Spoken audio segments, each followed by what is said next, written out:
Jadi ini cahaya di waktu subuh. Makanya berat dikasih nama Fajar itu kalau nggak bisa bangun subuh. Dan lebih kerennya lagi, ternyata sport massage bukan hanya untuk atlet.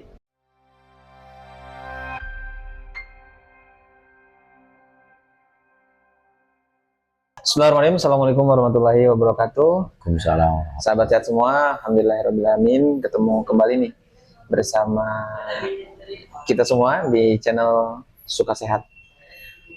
Sebelumnya kita tag video ini selepas lebaran ya. Kami atas nama keluarga besar mengucapkan minal aizin wal faizin bagi para penonton semua. Dan tentu tidak berlama-lama lagi, insya Allah di video kali ini kita akan ngobrol bersama ini guru saya, teman-teman semua, ini guru spiritual dan juga guru kehidupan, pokoknya guru semuanya ya. Dan semuanya ya teman-teman. Atau teman-teman yang udah tahu beliau boleh komen, insya Allah dapat promo dan diskon nanti di Suka Sehat. Dan kita akan banyak ngobrol sama beliau ini. Saya kenalkan sedikit, seorang trainer nasional dan internasional, sudah kemana-mana ya, beliau ke luar negeri, dan di Indonesia juga beberapa kota beliau sudah sering kunjungi. Dan lebih spesifik lagi kita akan banyak ngobrol, karena beliau ini merupakan trainer sport massage nasional. Teman-teman yang baru dengar ataupun sudah dengar, kita akan banyak belajar dari beliau. Sport massage itu apa, manfaatnya, terus kemudian posisinya, kedepannya kalau Anda seorang trainer sport massage bagaimana. Kita akan ngobrol dan kupas tuntas bersama beliau. Dan kita sambut. Assalamualaikum. Waalaikumsalam. Sehat ya? Sehat ya, alhamdulillah. Teman-teman semua, perkenalkan nama beliau Kang Fajar Tea. Nah ini nama Tea tuh sesuai KTP apa? Gimana ini Kang? Jadi sebenarnya nama aslinya tuh Heri Fajar Cahyadi. Ada yang baru tahu nih. Jadi Heri Fajar tuh Heri itu hari, Fajar itu waktu subuh, Cahyadi itu cahaya. Jadi ini cahaya di waktu subuh. Makanya berat dikasih nama Fajar itu kalau nggak bisa bangun subuh. Ya, nggak bisa bergadang. Iya. Kemudian nama depannya, nama depannya itu karena bangga menjadi orang Sunda. Maka orang kita Sunda. sematkan di depan itu dengan kata Kang, menandakan seseorang yang memiliki identitas dari Sunda. Kemudian Tea itu, ini tuh sampai saat ini sulit mencari arti karena dalam kamus bahasa Sunda pun tidak ada artinya Tea itu. Tea itu akhiran untuk menandakan seperti apa ya, akuisisi lah. Aing Tea, jadi akuisisinya kayak gitu. Makanya kalau dicari arti Tea di dalam bahasa Sunda juga nggak akan ketemu tuh. Kalau dalam bahasa Inggris Tea artinya tea, dia kan tea, artinya teh, gitu. Itu ya luar biasa. Berarti teman-teman ini yang orang Sunda, ini beliau ternyata orang Sunda meskipun secara pengalaman mah udah kemana-mana ya. Dan di kali ini teman-teman kita lebih spesifik lagi obrolannya tentang sport massage karena beliau spesialisnya di pijat sport massage. Nah, bagi teman-teman semua, kira-kira yang mau menitipkan pertanyaan di pertemuan berikutnya karena kita punya jadwal khusus sama beliau tuh. Jadi mungkin per seminggu sekali akan ada muncul banyak. Nah, namun kali ini kita akan dasar dulu mungkin ya Kak. Oke. Kira-kira ini kan ada banyak teman-teman yang belum tahu sport massage. Apa sih sport massage tuh? Oke. Singkatnya aja deh. Oke, jadi kawan-kawan, sahabat Suka Sehat perlu diketahui bahwa sebetulnya sport massage ini kalau dilihat dari literasi dan keilmuan, ini muncul pada tahun sekitar 1920 pada Olimpiade, betul 1920 pada Olimpiade di Swedia. Jadi pernah ada Olimpiade di Swedia itu, kemudian disediakan jasa terapis olahraga. Nah, terapis olahraga yang melakukan terapi massage. Pendekatannya waktu itu digunakan Swedia massage. Maka familiar dengan istilah Swedia massage sampai dengan saat ini. Nah, ternyata ketika dilakukan massage pada atlet-atlet itu performanya meningkat. Nah, maka sesuai dengan masa ke masa, perkembangan zaman, teknologi, akhirnya sampailah pada masa di mana sport massage masuk dalam bagian sport science. Ya, jadi ilmu untuk olahraga itu sendiri.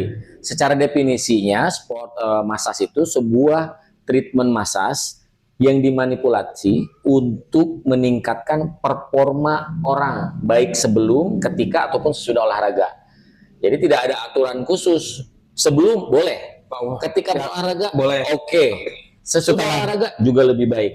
Tapi tentunya memang dibutuhkan analisa yang dalam untuk bisa menerapkan kapan sport massage itu bisa diberikan kepada klien. Dan lebih kerennya lagi, ternyata sport massage bukan hanya untuk atlet, tapi bisa juga digunakan untuk masyarakat biasa. Non-atlet itu bisa.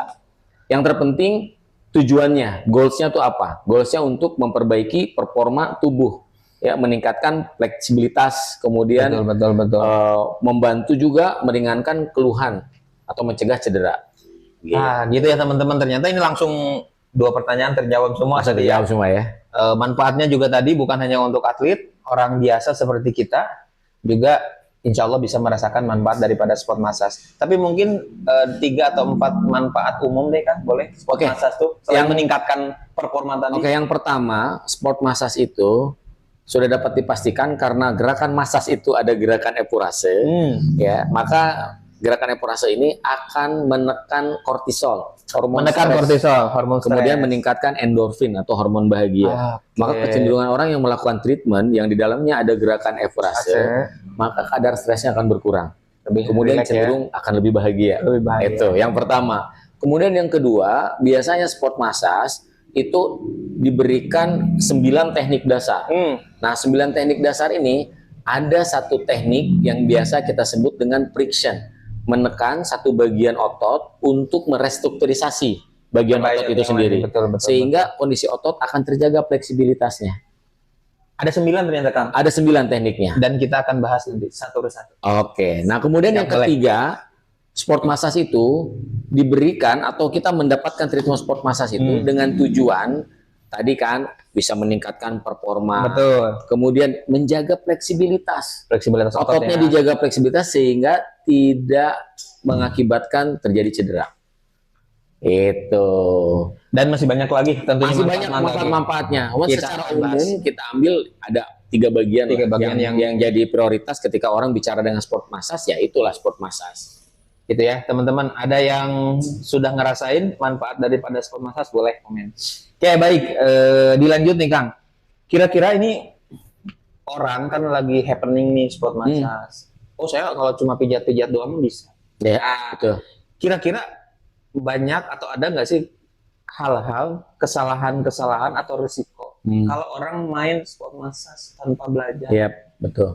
Boleh deh Kang. Nah ini kawan-kawan, ini fenomena yang memang banyak banget terjadi di Indonesia. Jadi orang di sini punya karakter yang unik banget.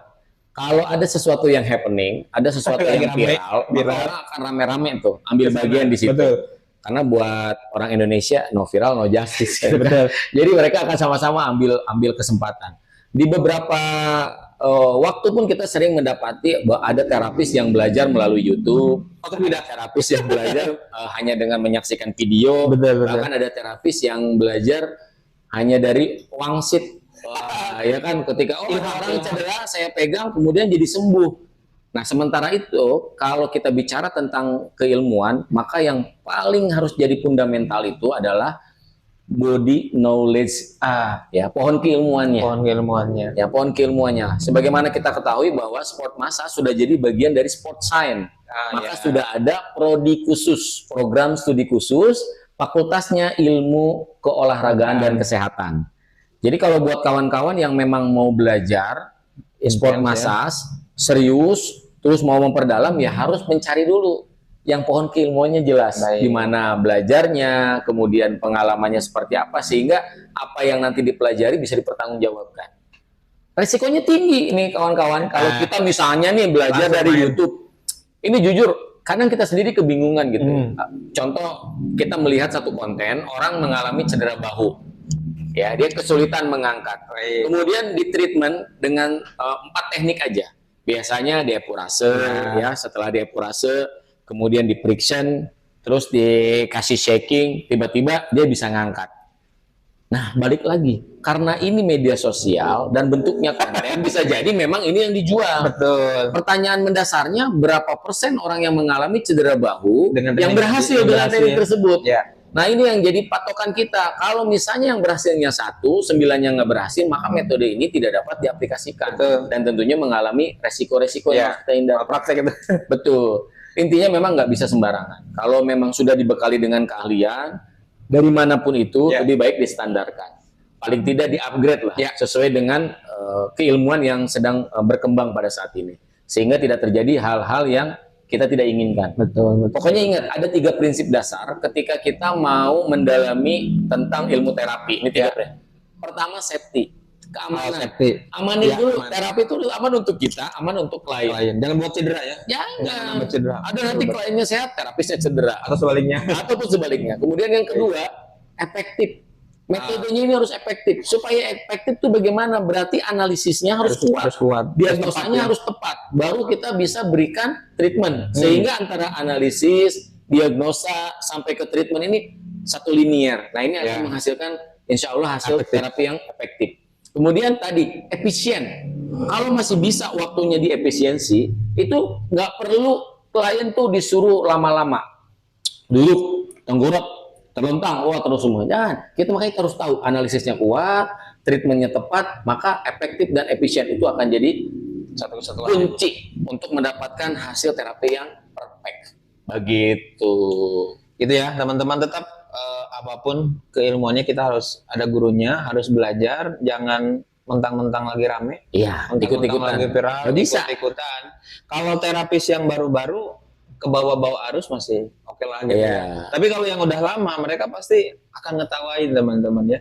Jadi bagi teman-teman yang lagi semangat mau belajar dunia terapi seperti ini, harus benar-benar belajar di tempat yang tepat dengan orang yang tepat. Walaupun sebetulnya sih belajar boleh di mana aja, siapa aja gitu kan.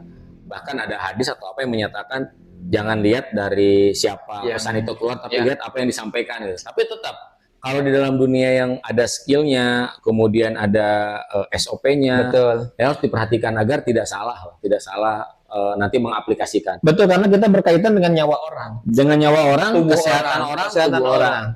Kita bukan yang dimainin, misalkan kalau motor kita belajar otodidak rusak, masih ada, bisa beli spare part. Ya kan? Tapi kalau di dunia olahraga, ya berhubungan dengan tubuh, dengan otot, dengan sendi nggak bisa.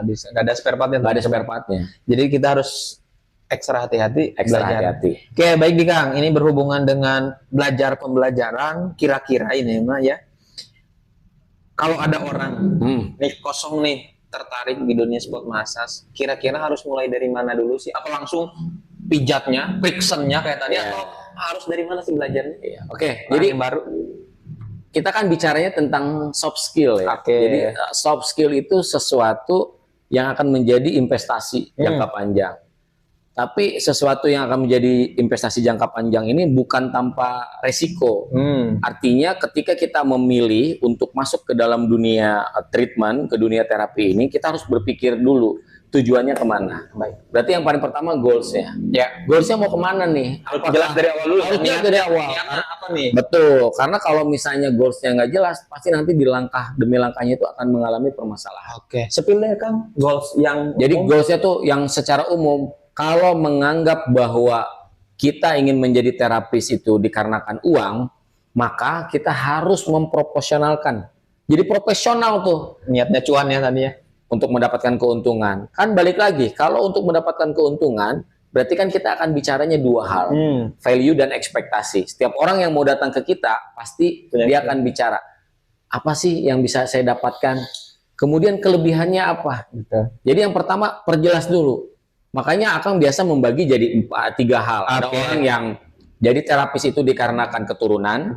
Ada orang yang jadi terapis itu dikarenakan jiwa sosial. Ada orang yang ingin menjadi terapis dikarenakan ingin mendapatkan keuntungan. Cuan tadi, uang. Tiga-tiganya nggak ada yang salah, bagus. Tapi harus jelas kita ini bagian yang mana. Supaya langkah kedepannya ini bisa terukur dan jelas. Jadi jangan sampai kita ngomong, saya mah Kang suka berbagi, suka sosial. Kan nggak mungkin selamanya kita berbagi. Kecuali freedom finansial. Nah, kita bisa berbagi sesuka hati. Tapi kalau masih kita ngerintis, artinya harus ada sesuatu beban yang akan dikembalikan kepada diri kita sendiri. Siap. Goals-nya harus jelas. Kemudian kedua, memang harus mindset-nya dirubah. Ini penting nih. Mindset-nya dirubah. Karena kalau sudah bicara mindset, itu kan hanya ada 2. Ada fixed mindset, ada grow mindset. Jadi kalau fixed mindset itu orang yang nganggap ya udah saya kalau nerapi dapat penghasilan segini, udah segini juga udah cukup. Ngapain saya capek-capek? Sehingga fixed mindset ini, mindset yang ada di dalam tubuh manusia yang membuat manusia sulit untuk berkembang.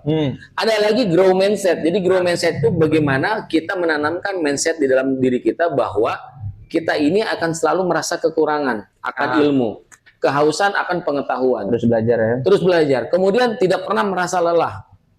Jadi kalau ngomongin lelah, itu kayak ngomongin sesuatu yang apa sih gitu. Iya harus terus. Iya. Upgradingnya jalan terus, kemudian mengupgrade itu kan bisa dari pengetahuan, bisa dari kondisi tubuh. Makanya yang tidak kalah penting kalau udah mau terjun di dalam dunia sport injury, sport terapis, performa tubuh tuh harus dipertahankan. Karena sulit bagi orang untuk mempercayai tadi perbentukan persepsi bahwa orang datang di depan orang yang tepat dengan terapi yang tepat di tempat yang tepat itu kalau misalnya orangnya tidak dalam kondisi yang perform. Jadi diusahakan olahraga juga. Sehingga bisa merasa, oh orang lari sakit di paha, kita tahu rasanya nyeri di paha itu seperti Karena apa. kita ngalamin. Karena kita ngalamin. Ini ya teman-teman, ternyata bukan, oh saya kalau mau belajar sport massage langsung daftar aja ikut pelatihan, ternyata nggak itu aja gitu ya. Mindsetnya teman-teman diperbaiki, terus niatnya, saya bahasakan ya sederhana niatnya, tujuannya apa sih? Nah insya Allah nanti kita akan bahas lebih detail lagi. Mungkin terakhir nih Kang, pertanyaan terakhir, pengalaman yang paling berkesan selama Kang Bajar menjadi seorang trainer sport massage. Baik boleh dari harga orang atau apa aja silahkan. Jadi sebenarnya gini, kalau ngomongin dunia sport massage ini, insya Allah sampai 10 tahun ke depan ini akan jadi sesuatu yang nilai prospektifnya itu tinggi. Selama orang masih berpikir tentang pola hidup sehat, maka akan banyak peluang terjadi di situ. Tapi bukan berarti kita mendoakan orang untuk cedera. Terus ya bukan ya. Bukan juga kita mendoakan orang untuk bermasalah, bukan. Tapi paling tidak keberadaan kita ini di masyarakat memang sangat dibutuhkan. Betul.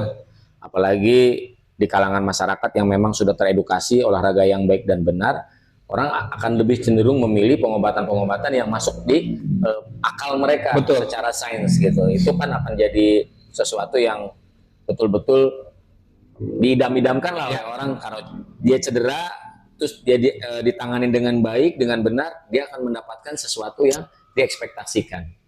Ya, kemudian tadi kalau bicara tentang pengalaman, banyak banget sih sebenarnya pengalaman itu. Yang terbaru boleh deh. Yang terbaru itu nanganin siapa misal? Yang terbaru ini berhubungan dengan teori, jadi ya berhubungan dengan teori. Boleh. Kita ngobrol ini memang unik ya, berhubungan dengan teori. Jadi selama ini kan kita berpegangan pada 4 aspek ketika orang mengalami cedera. Pertama, orang mengalami cedera itu ada yang disebut dengan masa akut. Masa akut itu di mana masa orang mengalami pertama kondisi dalam cedera. Baik. Biasanya ada masa inkubasinya 3 sampai dengan 7 hari. Di masa akut ini kan tidak boleh dilakukan treatment apa-apa. Hanya bisa dilakukan RICE, penggunaan es batu, kemudian elepasi, imobilisasi, terus satu lagi itu di bandage ya kan, jadi ada 4 nih, elepasi, mobilisasi, terus istirahat sama penggunaan bandage. Nah setelah itu ada masa conditioning. Seringkali orang yang ngalamin cedera dia berpikir bahwa ketika dia datang ke terapis maka keluhannya akan terselesaikan. Nah ternyata setelah 4 tahun ini kita bergelut di dalam dunia sport injury, kita dapat pahami bahwa kedudukan conditioning fase ketiga di dalam treatment ini sangat penting. Kemarin kita ngalamin, ada klien datang, kemudian dia mengalami knee injury lutut, bengkak, tidak bisa jalan, mobilitasnya terganggu, kemudian nyerinya juga ditandai dengan perubahan warna, perubahan suhu dan perubahan bentuk. Nah, biasanya kalau di tempat-tempat lain di treatment kemudian disuruh pulang. Nah, kalau di kita usahakan setelah treatment kita fokus ke penguatan otot. Nah, tidak ke mobilitasnya, tidak bagaimana lutut ditarik-tarik, ditekuk-tekuk supaya bisa nekuk, enggak. Kita fokus ke kekuatan otot di bagian quadriceps. Setelah ototnya kuat, baru kita masuk ke fase kedua. Kita latih mobilitasnya. Nanti di fase ketiga kita latih agility, kelincahannya. Maka pengalaman Akang ketika menangani kasus yang dari 0 sampai dengan 10 Akang tanganin, orang yang datang dari pertama menggunakan kursi roda, kemudian minggu keduanya ganti pakai kru, pakai tongkat, sampai dia bisa jalan lagi, itu ternyata ini sebuah rangkaian yang panjang. Jadi jangan pernah berharap buat kawan-kawan yang alami cedera dia datang ke fisioka, datang ke sport terapi, datang ke tukang urut terus langsung pulih. Tapi memang ada di beberapa kasus orang datang dia langsung pulih, tapi yakin ketika pulih tidak akan sempurna. Belum tentu. Bisa jadi misalnya orang mengalami knee injury, Ya. dari bagian lutut, kemudian setelah di treatment nyerinya hilang, tapi bisa jadi nanti flexibility lututnya itu akan terganggu. Ada yang bisa lurus nggak bisa nekuk, ada yang bisa nekuk nggak bisa lurus secara sempurna. Jadi yang akan alami betul bagaimana akan mendampingi seseorang yang mengalami cedera sampai dari 0 sampai dengan 10. Dari dia akut sampai ke back to sport, dia bisa Balik olahraga lagi ya. Iya. Intinya akan mendapatkan pencerahan bahwa orang mengalami cedera fisik itu 80% fisikisnya bermasalah.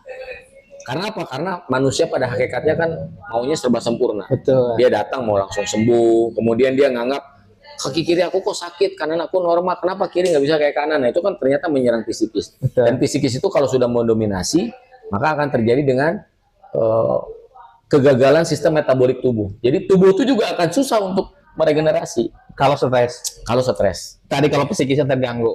Tuh, ternyata teman-teman, kita menjadi seorang terapis sport massage itu bukan hanya fisiknya aja yang Iya, bukannya fisiknya aja. kayaknya kita harus bikin satu sesi obrolan tentang pentingnya tadi memperbaiki mindset klien ya. Betul. Bukan hanya sekedar kalau cuma pijat-pijat doang mah kan. Banyak orang nggak perlu Iya, iya. belajar Nggak perlu. lama-lama ya. Pijat itu memang manusia pada dasarnya hidupnya itu pasti tidak akan lepas dari pijat. Betul. Kita dari kecil sering di empok-empok. Nah, pijat. empok-empok ini kan ini Pijat. namanya tapot temor. Teman. Ya, terus diusap-usap punggung kita itu akurase. Jadi memang hidup kita tuh nggak jauh-jauh dari dunia pijat sebetulnya. Tapi kalau yang sesuai dengan SOP, standar, keilmuan yang sudah diuji oleh para ahli ya memang harus belajar yang benar. Bener, luar biasa teman-teman. Jadi tadi umumnya orang ketika datang ke tempat terapi, mau itu rumah sehat, klinik apapun, orang tuh sakit, di treatment, diobati, lalu kemudian pulang, yang tadinya jalannya tertatih-tatih, pengen langsung pulang dari situ lari. Bisa lari. Biasanya korban konten, Iya. korban media sosial, tidak dibangun rasionalismenya, gitu ya teman-teman. Dan kita akan banyak belajar nantinya di sesi-sesi berikutnya.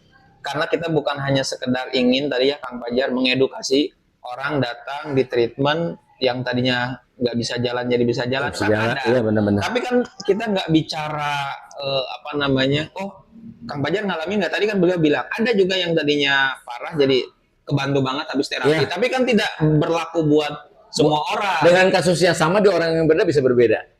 Nah, ini penting ini. Bisa berbeda. Jadi intinya sebetulnya gini. Di Indonesia ini kurang literasi. Jadi kebanyakan treatment yang dijual, Betul. ya yang dijual dalam bentuk konten itu kalau Akang pribadi ngerasa itu seperti upaya pembodohan gitu. Mau nggak mau gitu. Seperti pembodohan. Contoh misalnya orang datang kemudian dianalisa dengan waktu yang singkat, di treatment terus bisa langsung sehat. Mungkin nggak? Mungkin aja. Kalau memang Allah berkehendak kesembuhannya ada di situ dan waktu itu. Tapi kan faktor itu bisa berbeda di orang yang berbeda. Betul. Jadi paling tidak memang harus dilakukan analisa yang kuat. Kemudian edukasi yang jelas, yang tepat. Sehingga tidak menggunakan pendekatan cocoklogi. Jadi ilmunya dicocok-cocokin aja. Orang datang, oh Pak, ini Bapak kayaknya gini. Yang lucu kan kayak gini, misalnya nih lucu.